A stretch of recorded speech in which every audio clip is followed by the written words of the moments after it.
broadcasting from Setauket, New York, home to P.G. Jelinas Junior High School, a school located on the North Shore of Long Island, the home of the most heroin deaths of all of New York State.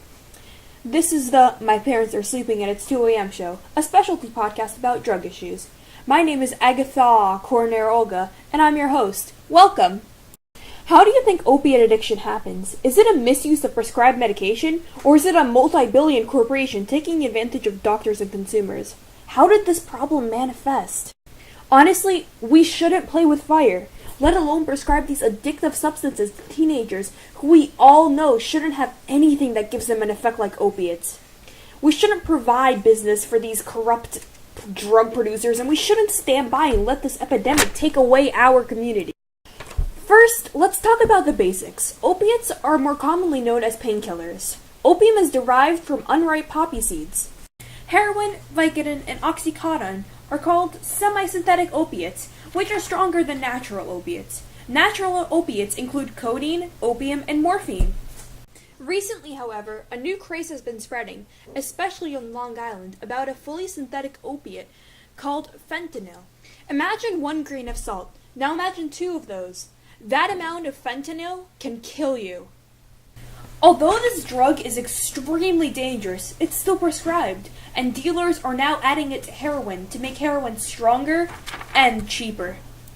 According to the Suffolk County government, on the streets, 1 pill of Oxycodone, a semi-synthetic opiate, costs $25 to $40. Meanwhile, 1 bag of heroin costs $10. Heroin on Long Island is cheaper than gas. Now that we've laid down the groundwork, we can get into the terrifying truth. Tracy, a mother of a heroin addict who died from an overdose, was interviewed by Suffolk County and featured on their article about the growing epidemic. This is surprisingly how most people say they transitioned into heroin. They liked what they felt when they took prescription medication and wanted more. In conclusion, I hope that you can see that medication like this should not be prescribed to teenagers. According to an article on Drug World named Suffolk County, New York sues drug makers for deceptive promotion of opiates, a company was sued for false advertising their opiate painkiller. These companies advertise in such a way that makes you think that their medication is the bee's knees and downplay the dangers of taking it. Now, however, people fear to take these narcotic painkillers in fear of addiction.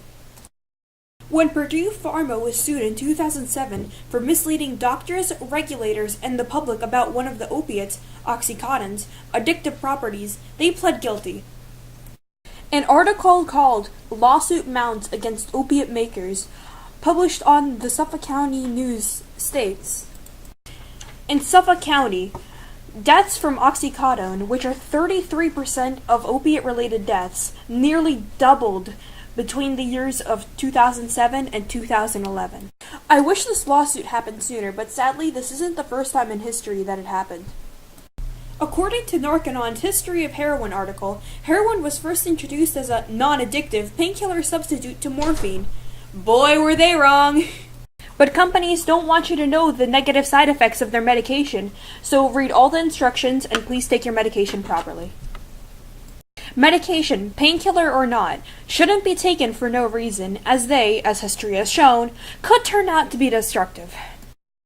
Dozens arrested in massive Long Island heroin bust by Andrea Cavalier describes a more recent drug bust that happened on April 4, 2017.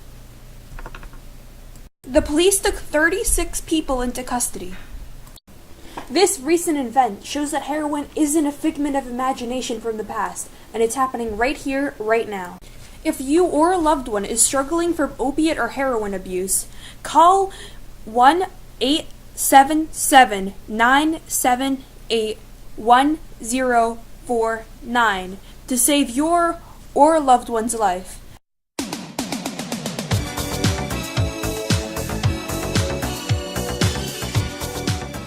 Thank you for listening to the My Parents Are Sleeping and It's 2 a.m. show with Agatha Coroner Olga. If you like what you just heard, we hope that you'll pass along our information to friends and neighbors. This has been a Drugs Are Bad production. Join us next time for even more drug issues.